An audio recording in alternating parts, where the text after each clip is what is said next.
do conto fantástico, né? Contar a coisa mais absurda do modo mais natural. Agora, também não é qualquer um que vai escrever um conto fantástico. Não basta ter elementos desse fantástico, mas tem que ser um bom contador de histórias também, que isso é um dos segredos elementares da literatura. Exatamente. Até tem uma questão histórica, assim, né? Naquele momento, havia aquele período das ditaduras em toda a América Latina, não havia muita possibilidade de expressão, né? Havia todas essas influências, né, que acabamos de conversar sobre o Kafka, né?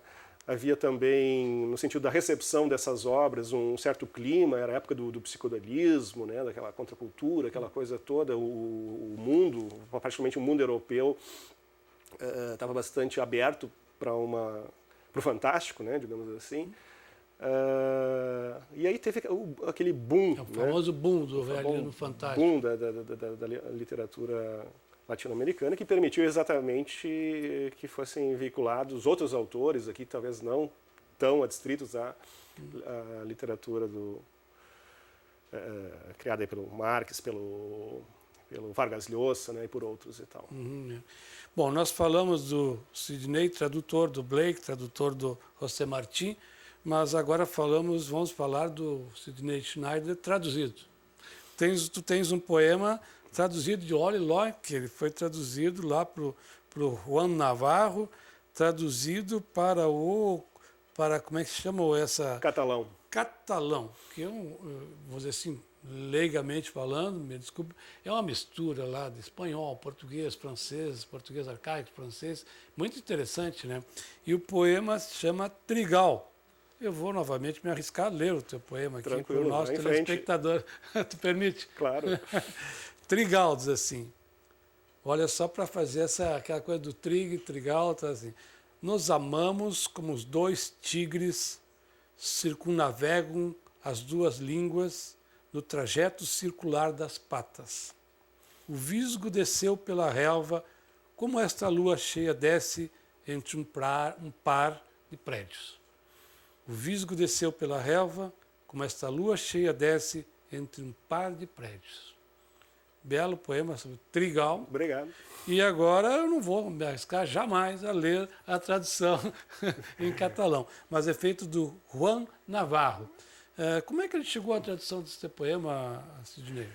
Antes de responder, talvez a gente pudesse citar, para não ler o poema em catalão, o título, né? O título. Bladar, né? Que curioso, trigal. Bladar ficou trigal, a tradução em catalão. Bladar, trigal né? ficou bladar. Mas tem algumas semelhanças, né, com a língua portuguesa também. Para mim, bom, acho que outros autores, outros poetas têm vários poemas, contos, etc. traduzido. É a minha única tradução, muito modesta, mas para outra língua achei muito bacana e tal. E eu entrei em contato com esse autor que já esteve no Brasil, inclusive, num encontro há 2 anos, se não me engano, em São Paulo, um encontro latino-americano de poetas. E ele tem um projeto lá chamado Libra del Tigre, onde inicialmente ele reuniu os autores do mundo inteiro que traduziam o poema Tigre, né? Do William Blake. Do Tiger, né? Do William Blake. Que é um desafio muito grande, né? Como ler esse poema?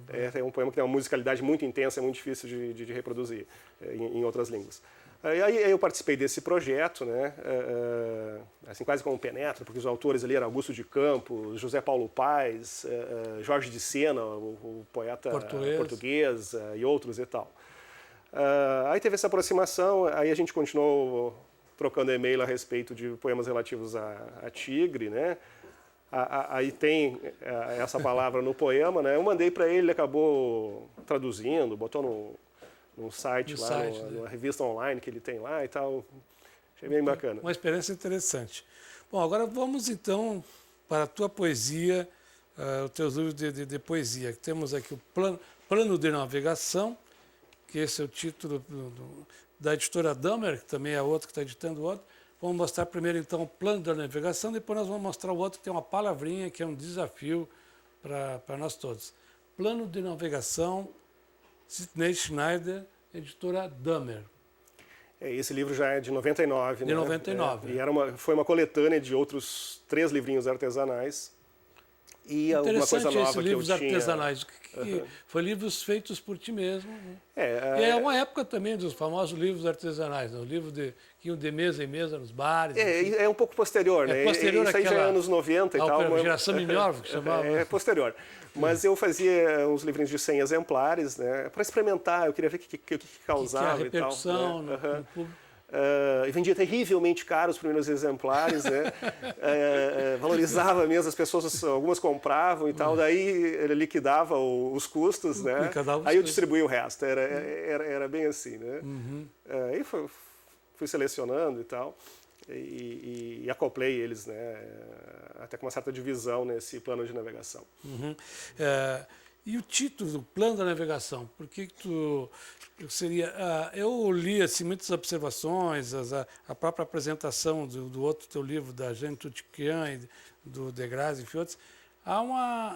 Tem o poema Oceania, tu repetes nesse outro, no Kishiligangues, o mesmo poema que está aqui no plano de como tratar... De como lidar com o rio. Como lidar com o rio. Necessariamente não, mas os outros veem coisas que o poeta às vezes não vê no que ele escreve, sobre a presença da água, do rio, do mar, uma coisa grega, heraclitiana, lá e tal, assim, enfim. Nós estamos já chegando ao fim, estamos fazendo sinais. Vamos falar sobre os dois livros para não perder essa perspectiva aqui. Bem, no plano da navegação há uma série de poemas que se referenciam, né, a travessia, ao rio, ao mar, ao oceano, a canoa, o barco, o navio, etc. e tal, né? E também tem esse sentido de plano de navegação, um poeta em formação procurando, né, o seu caminho e tal. No Kishiligangues, que aliás é uma palavrinha curiosa, né, mas é uma palavrinha do português, que tem um certo balanço, e é de origem africana, segundo o pesquisador Ney Lopes, esse é o compositor. Kishiligangues também, é de origem africana. Sim, incorporado ao português, e que eu estou tirando do baú. Não está, segundo tu mesmo referes numa nota que é interessante, não está nos dois grandes dicionaristas nossos, está num dicionário do MEC, do Ministério da Educação. Aparecem outros dicionários com X, né? Mas aí ela está a grafia com CH, que tem sentido de coisa pouca, ninharia, insignificância, bagatela, por aí. Mas também, novamente, a modéstia do poeta. Plano de navegação, poeta se propondo a um aprendizado, e aqui escreveu, me permite, eu vou me dar o direito de dizer que não são nada de bagatelas, é coisa... Se trata, olha, eu não sou crítico de literatura, eu sou um leitor e me considero um leitor atento. São livros de poemas de uma extrema acuidade, de um cuidado de linguagem, nada é de graça. E olha, nenhum desses poemas pode ser jogado fora como bagatela, sinceramente. Vai ver, eu comecei a ler e fazer uma orelhinha, cada um, eu vou ter que orelhar o livro todo, para destacar um ou outro. Obrigado. Muito generoso de ler. Não, realmente. Tenha um cuidado, veja que é uma sinceridade, honestidade do autor com o seu leitor. Qualquer palavra que está aqui não está de graça. Isso eu percebi, a leitura mais atenta. E poesia é isso, né, Sidney? Não é a leitura do jornal, não é a leitura da notícia, é uma leitura atenta, porque o poeta trabalhou, ele pensou, ele se concebeu o poema para poder escrever. Ele trabalhou, tirou palavras e assim por diante. Então, é um livro muito cuidadoso, um livro de poesia muito cuidadosa, de qualidade, que não é bem assim como eu digo, fazer verso. Poesia é outra coisa. E eu vou me permitir, rapidamente, pedir que tu lê para nós aqui. Vou te pedir, tu precisa usar óculos ou não? Eu uso. Bom, então vamos colocar... É uma armadilha que eu fiz para ele, porque ele não estava combinado, queria ler um poema aqui. Mas como é um poema que eu considero que tu colocaste no plano da navegação e depois também no Kishiligangues, eu já consigo dizer sem ler a palavra, já aprendi, viu? De como lidar com o rio.